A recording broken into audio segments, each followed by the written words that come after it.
안녕하세요. 오늘은 우리 삶에서 정말 중요한 능력, 바로 이 자기 통제에 대해서 좀 깊이 파볼까 합니다. 네, 자기 통제요. 이게 특히 흥미로운 게 많은 분들이 그냥 젊을 때 막 의지력 뭐 이런 거랑 비슷하게 생각하시는데 사실은 그게 아니라 나이가 들면서 오히려 더 깊어지고 발전하는 약간 지혜에 가깝다 뭐 이런 이야기거든요. 맞아요. 그 관점이 참 중요하죠. 오늘 저희가 같이 볼 내용은요. 케어요 뉴스 김형래 편집장님이 아침마다 지혜라는 시리즈로 글을 쓰고 계신데 그중에서 자기 통제, 나이와 함께 깊어지는 삶의 지혜 여기서 좀 가져왔습니다. 뭐랄까 매일 아침 딱 받아보는 그런 삶의 힌트 그런 느낌이에요. 네네, 좋은 글이죠. 보통 자기 통제하면 그 왜 마시멜로 이야기 있잖아요.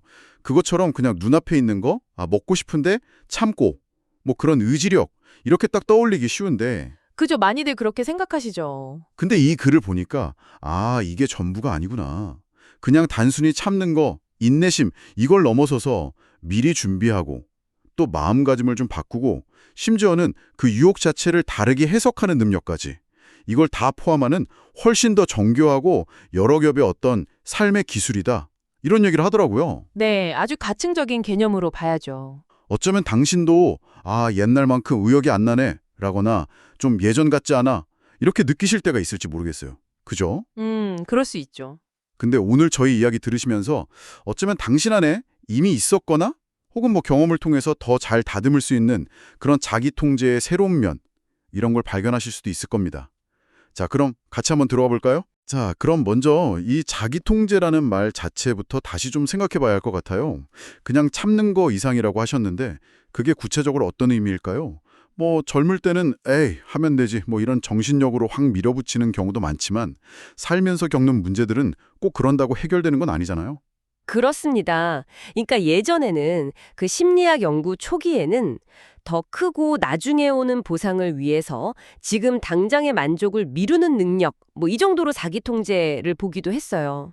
그 마시멜로 실험이 딱 그거네요. 네, 대표적이죠.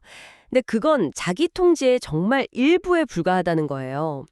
핵심은 우리가 가진 생각, 그리고 느끼는 감정, 또 실제 하는 행동, 이 세 가지 있잖아요. 이걸 자신의 장기적인 목표나 가치에 맞게 스스로 조율하고 관리해 나가는 그 종합적인 과정이라는 데 있어요. 과정이군요. 능력이라기보다는. 그렇죠. 과정에 가깝죠. 그리고 여기서 이제 나이와 경험이 되게 중요해지는데요. 젊을 때는 뭐 성공이나 성취 이런 목표에 좀 집중하는 경향이 있다면 나이가 들수록 아무래도 건강하게 사는 거, 또 좋은 사람들이랑 관계 잘 유지하는 거, 아니면 뭐 마음의 평화를 얻는 것 같은 좀 더 내면적이고 지속적인 가치들이 중요해지잖아요. 맞아요. 점점 그런 쪽으로 관심이 가죠. 네. 근데 이런 목표들은 한 번에 딱 하고 이룰 수 있는 게 아니라 꾸준한 노력, 꾸준한 관리가 필요하단 말이죠. 바로 이 지점에서 자기 통제가 단순히 순간적인 충동을 딱 억누르는 걸 넘어서 삶의 여러 요소들을 이렇게 잘 균형 있게 관리하는 능력으로 확장되는 겁니다. 그러니까 단순히 케이크 안 먹고 참는 거 이게 다가 아니고 내가 왜 안 먹으려고 하는지 예를 들어 건강 때문에 그럼 그 목표를 위해서 먹고 싶다 이 충동이랑 아니야 건강해져야지 이 가치 사이에서 생각이나 감정을 관리하고 또 구체적으로 행동 예를 들면 뭐 케이크 대신 과일을 먹는다거나 아니면 다른 데로 주의를 돌린다거나 이걸 다 아우르는 거네요. 정확합니다. 그 전체적인 조율 능력이죠. 와, 말씀하신 것처럼 건강이나 관계 같은 건 진짜 꾸준함이 생명인데 이걸 그냥 의지력 문제로만 생각하면 금방 지치겠어요, 진짜. 네, 그렇죠. 우리요 진짜 삶 전체를 이렇게 조율하는 약간 지휘자 같은 느낌인데요. 좋은 비유네요. 지휘자. 네. 그렇다면 이 중요한 자기 통제력, 이건 어디서부터 길러지는 걸까요? 아무리 좋은 목표가 있어도 내가 이걸 할 수 있을까? 이런 의심 들면 솔직히 시작하기 어렵잖아요. 정말 정확한 지적이세요. 그 미시간 대학교의 이성 크로스 교수라는 분이 강조하는 것처럼 자기 통제의 가장 근본적인 출발점은 바로 자기 효능감이에요. self efficacy라고 하죠. 자기 효능감. 네. 쉽게 말하면 나는 내 삶에 영향을 줄 수 있어? 나는 변할 수 있어? 내가 세운 목표를 달성할 능력이 나한테 있어. 이렇게 스스로를 믿는 마음이죠. 믿음이군요. 네. 이 믿음이 없으면 아무리 좋은 방법을 배워도 이게 실제 행동으로 가기가 참 어려워요. 특히 시니어 세대의 경우에는 뭐 사회적으로나 신체적으로 여러 변화를 겪으시면서 자신도 모르게 이제 와서 내가 뭘 아니면 나는 원래 이런 사람이야. 이런 생각에 좀 갇히기 쉬우시거든요. 네, 그런 생각 들기 쉽죠. 근데 여러 연구 결과들을 보면요. 실제로 나는 변화할 수 있다. 이렇게 믿는 것 자체가 새로운 행동을 시도하고 또 그걸 계속하게 만드는 아주 강력한 동기가 된다는 거예요. 내가 내 삶의 주인이 될 수 있다는 이 기본적인 믿음. 이게 바로 자기 통제라는 여정을 시작하는 첫 단추라고 할 수 있죠. 와, 듣고 보니까 진짜 공감이 가네요. 결국 마음먹기에 달렸다 이게 그냥 하는 말이 아니었네요. 그렇죠. 마음의 힘이 크죠. 그리고 그 믿음 키우는 게 꼭 뭐 대단한 성공 경험이어야 하는 것도 아니라고 그러죠. 네, 맞아요. 아주 작은 거라도 괜찮아요. 예를 들면 뭐 매일 아침 딱 5분만 스트레칭하기, 아니면 자기 전에 오늘 감사했던 일 딱 한 가지만 떠올리기, 뭐 이런 작은 목표 세우고 꾸준히 해보는 거죠. 네, 그런 작은 실천들이 중요해요. 그렇게 며칠 또 몇 주 하다 보면 이거 생각보다 할 만하네? 나도 꾸준히 뭔가를 하는 사람이구나. 이런 작은 성공들이 막 쌓이잖아요. 그렇죠. 작은 성취감들이 쌓이죠. 바로 이런 경험들이 모여서 나는 할 수 있다는 그 자기 효능감을 아주 단단하게 만들어준다는 거예요. 완벽하게 하는 게 중요한 게 아니라 그냥 꾸준히 시도하는 것 자체에 의미를 두는 거. 혹시 당신도 지금 당장 시작해볼 만한 아주 작은 습관 하나 떠올려 보시는 건 어떨까요? 네, 좋은 제안이네요. 좋습니다. 자, 할 수 있다. 이 믿음의 씨앗을 이제 심었다면 이제는 구체적으로 뭘 어떻게 해야 할까요? 그냥 막연하게 잘해야지 이렇게 다짐만 해서는 또 작심삼일되기 쉬우니까요. 뭔가 좀 실질적인 전략이 필요할 것 같아요. 네, 믿음만 가지고는 부족하죠. 구체적인 실행 전략이 꼭 따라와야 합니다. 그래서도 강조하는 첫 번째 전략이 바로 명확한 경로 설정이에요. 경로 설정이요. 네. 예를 들어 더 건강해지겠다. 이건 너무 두루뭉술하잖아요. 그렇죠. 막연하죠. 네. 그거 대신에 매주 월요일, 수요일 저녁 7시에 30분씩 우리 동네 공원을 걷겠다.처럼 언제, 어디서, 무엇을 얼마큼 할 건지 아주 구체적으로 계획을 세우는 거죠. 목표가 명확하면 행동으로 옮기기가 훨씬 쉬워집니다. 구체성이 중요하군요. 네. 그리고 또 다른 중요한 전략은 유혹을 줄이는 환경 설계입니다. 환경 설계. 네. 우리의 그 의지력이라는 게 이게 생각보다 무한하지 않거든요. 한정된 자원이에요. 계속 유혹이랑 막 싸우다 보면 금방 지쳐버려요. 맞아요. 에너지 소모가 크죠. 그래서 애초에 유혹에 노출될 가능성 자체를 줄이는 환경을 만드는 게 현명하다는 거죠. 예를요, 밤에 자꾸 간식 찾는 버릇이 있다면 냉장고에 간식거리를 아예 안 두는 거예요. 아예 원천 차단. 그렇죠. 뭐 집중해야 할 시간에는 스마트폰 알림을 꺼두거나 아예 다른 방에 두는 것도 좋은 방법이고요. 의지력에만 기대지 말고 환경을 내 편으로 만드는 거죠. 와, 환경 설계 진짜 중요한 포인트네요. 의지력 싸움을 그냥 피해버리는 지혜네요, 약간. 네, 지혜로운 접근이죠. 여기에 더해서 뭐 심리학적으로 효과가 입증된 구체적인 계획 세우기 방법도 있다면서요. 네. 그 웁이라는 기법이 아주 유용합니다. 웁? 네. 웁이요? 네. 소망, wish, 결과, outcome, 장애물, obstacle, 그리고 계획, plan. 이 네 가지 앞글자를 딴 건데요. 이게 그냥 긍정적인 생각만 하는 게 아니라 현실적인 장애물, 이걸 미리 딱 예상을 하고 대비책까지 세워둔다는 점에서 아주 실용적이에요. 오, 장애물까지 생각한다고요? 네, 그게 핵심이에요. 예를 들어 볼까요? 매일 저녁 식사 후에 15분 스트레칭을 하겠다. 이게 이제 소망, 위쉬예요. 네. 그 결과 아침에 일어날 때 몸이 훨씬 개운하고 유연해질 거야.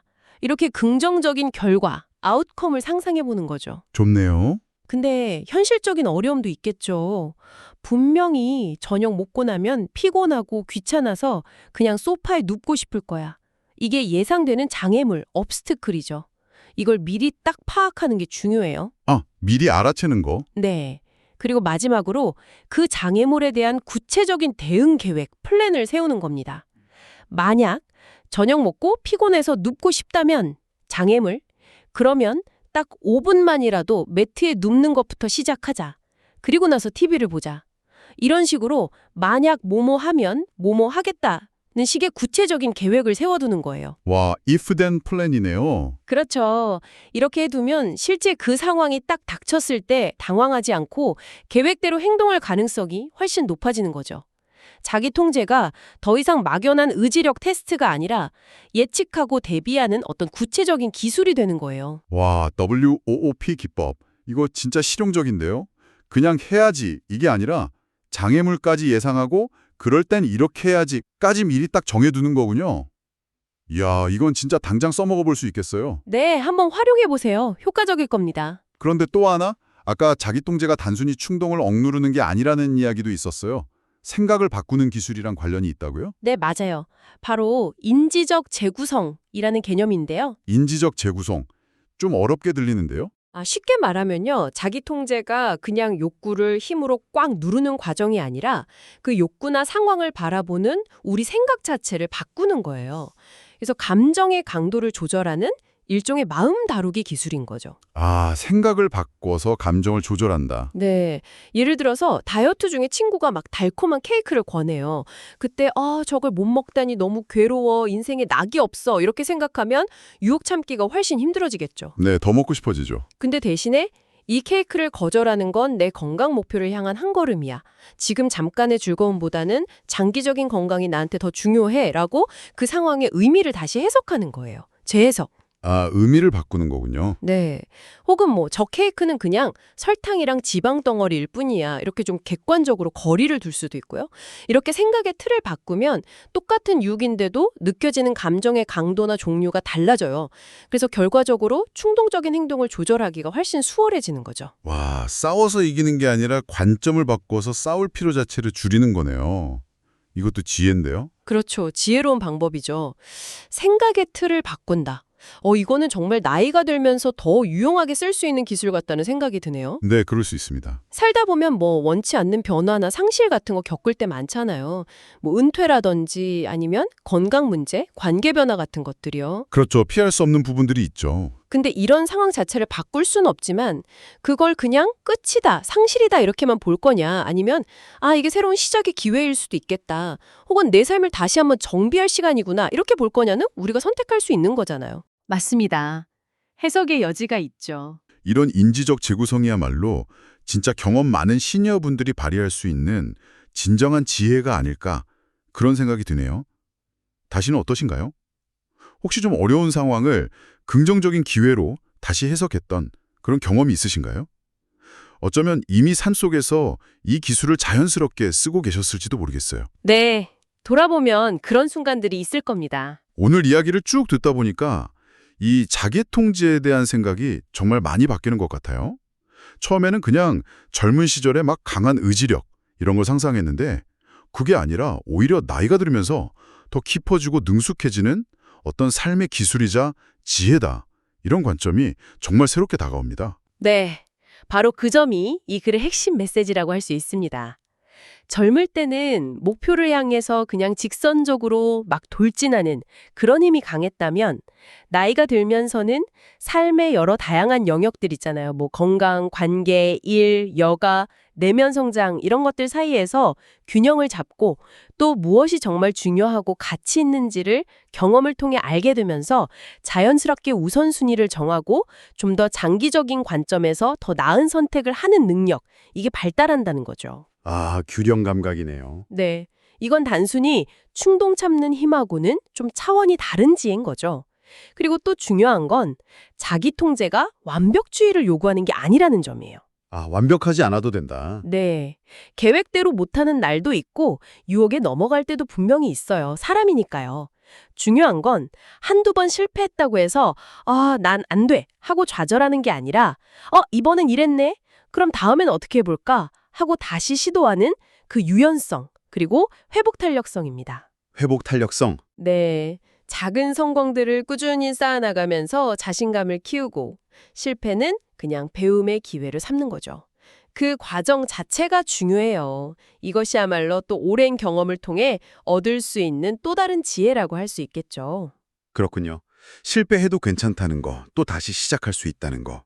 그리고 그 과정 자체가 의미 있다는 메시지가 특히 마음에 와닿네요. 네. 결국 매일 조금씩 나를 돌아보고 또 내가 원하는 방향으로 내 삶을 조율해 나가는 거, 그 자체가 더 건강하고 좀 충만한 노년을 만들어가는 핵심 동력이 된다, 이런 이야기네요. 맞습니다.